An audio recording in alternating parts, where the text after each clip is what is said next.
When do we get to the point where we can't even stand to be in the presence of someone with opposing political views? It's ugly and it's disheartening to watch. I have some final thoughts.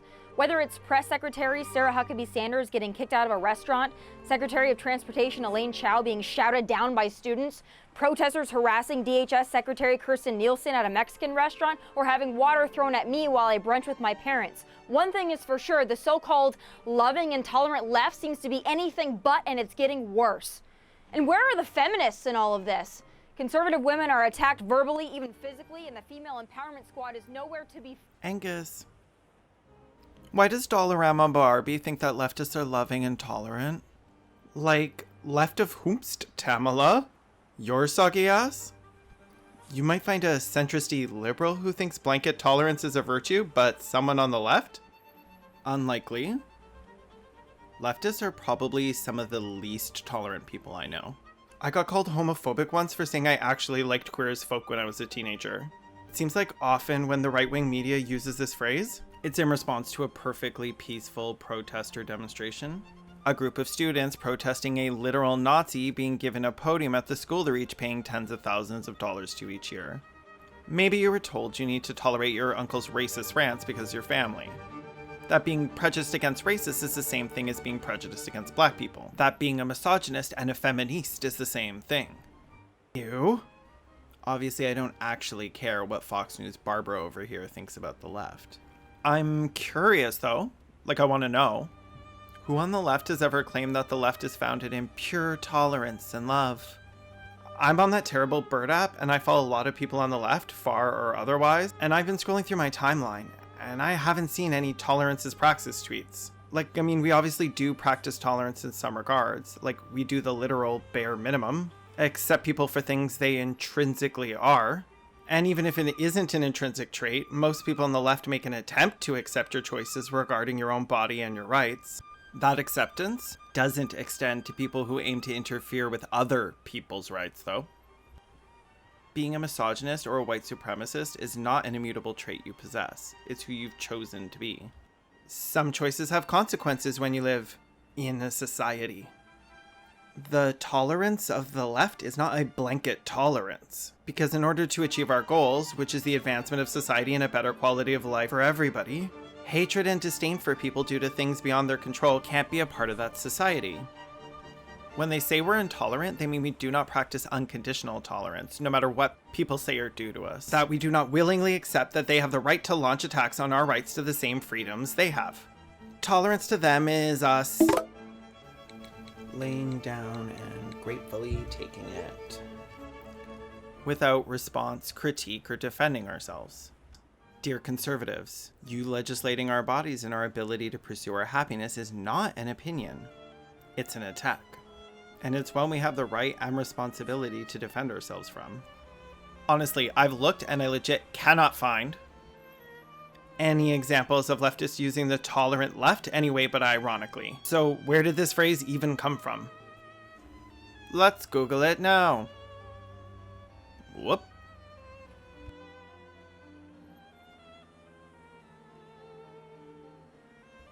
Okay, so the phrase had one spike in Google searches in 2005, and then not again till 2017. And the 2017 spike was just 3 tweets in a trench coat calling themselves a BuzzFeed article. Basically just a bunch of ironic memes from Twitter. Ugh. I'm so scarred by 2016 discourse that I just naturally feared that even a year after the election, the shit was about Hillary Clinton or something. That dead horse been beat. Oh my god, Hillary. I was supposed to give her back those emails I borrowed. Oh dear. Hope she didn't get in trouble. What a fucking lembo. Hey girl, you probably don't remember this, but like 5 years ago I borrowed your private server so I could back up my Sean Coder stuff and I totally forgot to give it back. Such a Phoebe. Was your boss mad? Yeah, just...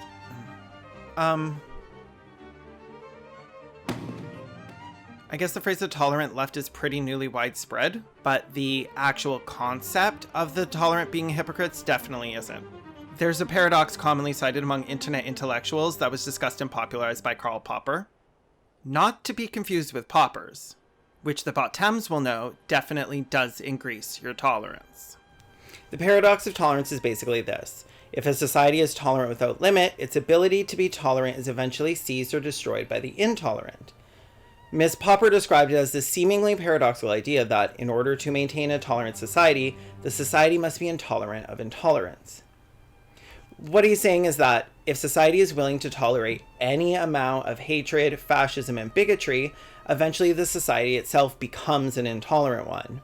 So in order for society to be tolerant, it cannot allow extreme intolerance, as extreme intolerance violates the peace treaty of a tolerant society. In Canada, we have hate speech laws. If your hate and intolerance leads you to standing outside a gay bar yelling "fuck you, faggot" at every person that comes out, you've probably now interrupted that community's ability to live freely and in relative safety.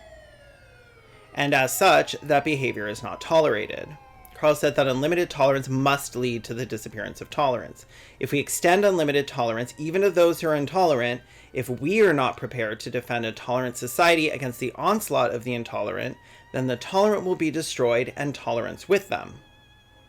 See, the way this works is, in order to achieve their goals, which is legislating our bodies, suppressing information, and attaining complete control through oppression, it's really helpful if we're fucking doormats. Not like... fuck... You know, which is why I personally am not horny for unconditional tolerance. If we just sit there and watch them slowly hate fuck our way of life while we impotently jerk sob in the corner, all progress we've made is going to be erased through our own cuckoldry. Jonathan Zunger has a quote that I was really vibing with.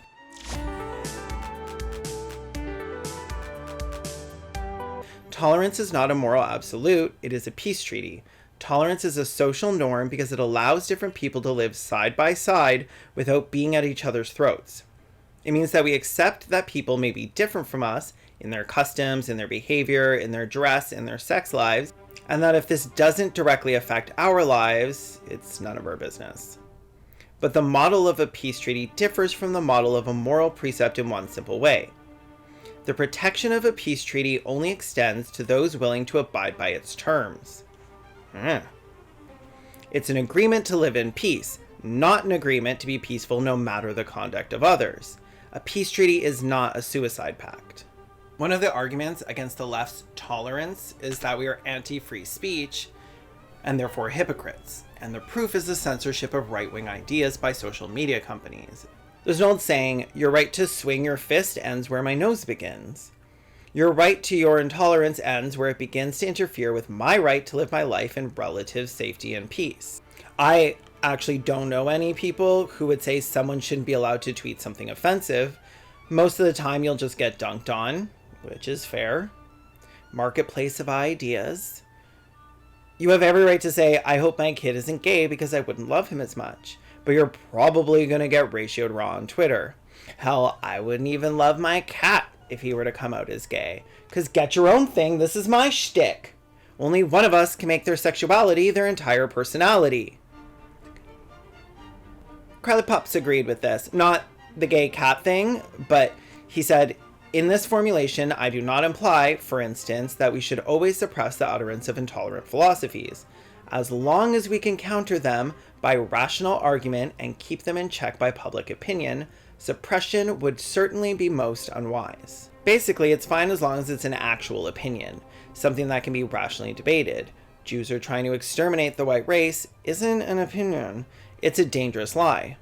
You can only have a rational debate with someone arguing in good faith. If you're forced to spend the entire time trying to counter their lies, you've already lost. As you've made no points of your own, you can't convince somebody without being able to make an argument for your position. It's kind of the point.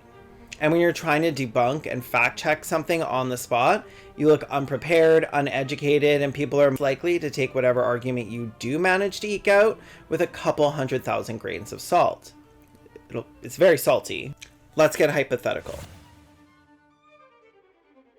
An elementary school teacher is found out to be gay and immediately fired.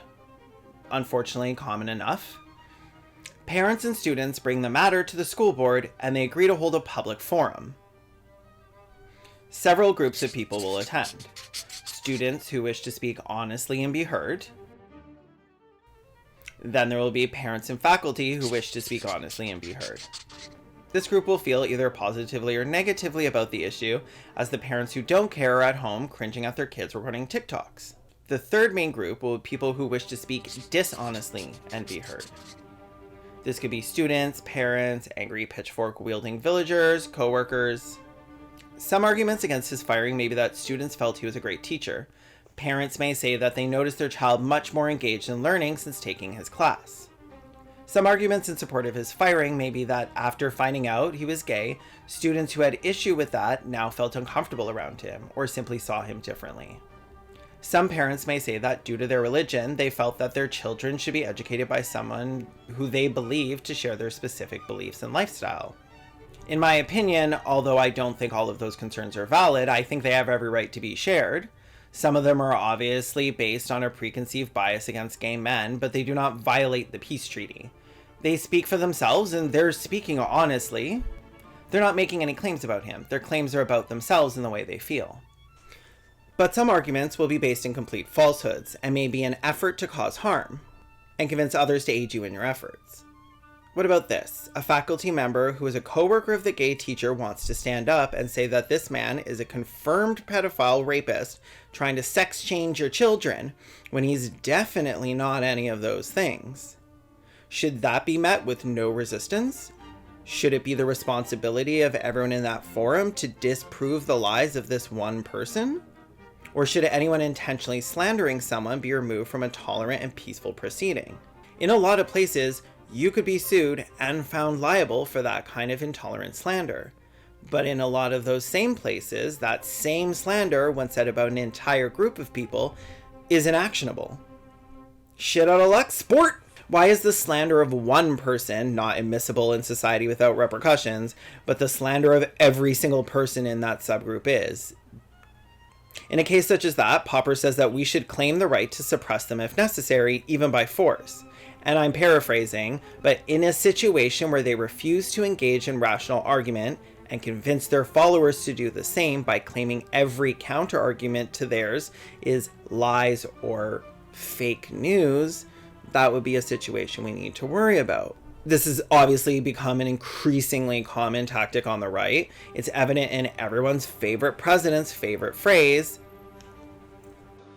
They're very dishonest people. In fact, in covering my comments, the dishonest media did not explain that I called the fake news the enemy of the people, the fake news.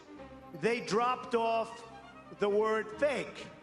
And all of a sudden, the story became the media is the enemy. They take the word fake out. And now I'm saying, oh. Can you give us a chance? Your organization You are attacking our news organization. Your organization Can you give us a is chance terrible. to ask a question, sir? Go ahead. Is that true? Did he actually not say that the entire mainstream media is fake news? Oh, never mind. He was lying about them lying again. That happens a lot. And to when and where we should draw the line, Popper said we should therefore claim, in the name of tolerance, the right not to tolerate the intolerant. We should claim that any movement preaching intolerance places itself outside the law, and we should consider incitements to intolerance and persecution as criminal. In the same way, we should consider incitement to murder, or to kidnapping, or to the revival of the slave trade as criminal. Which is basically what we've done in Canada, where it's an offense to communicate statements in a public place which incite hatred against an identifiable group, where it's likely to lead to a breach of the peace.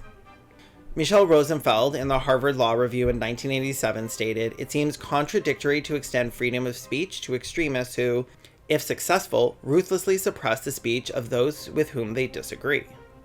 I mean, it feels paradoxical, you know? Silence to protect speech, but we're silencing the few who wish to garner support in their goal of harming, othering, and silencing members of society. Let's use an example loosely based on my own experiences as a young faggot.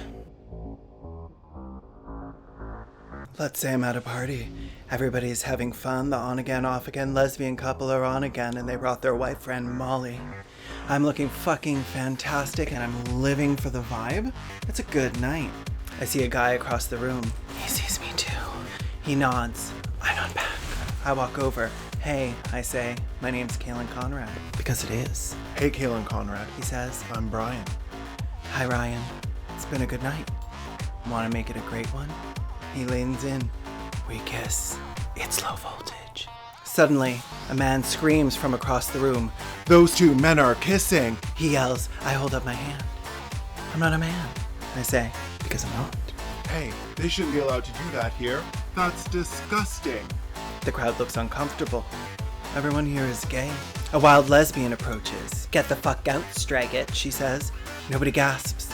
It's a reasonable request. She has to live here and she won't tolerate guests trying to censor people who haven't even expressed an opinion. He refuses. He's mad. The crowd descends. They form a line and back him out of the room and out of the house. His objections can no longer be heard. That night, Brian teaches me what a St. Andrew's cross is, and I introduce him to the hidden joys of having a curved spine. It's just like Karl Popper said. If you're not prepared to defend a tolerant society against the onslaught of the intolerant, then the tolerant will be destroyed. In this example, the tolerant society is the party. The chill vibes are basic human decency and tolerance. When a person tries to disturb the vibe without just cause, the people at the party see fit to remove him from the space so he can no longer continue to be intolerant. On the left, we often like to remind people that freedom of speech isn't freedom of consequences. Sometimes that consequence is you getting fired. Sometimes that consequence is you getting mobbed on Twitter. Sometimes that consequence is nobody wants to listen to you fucking speak anymore. It's happened to me. I'm going to end this with one last quote from Jonathan Zunger.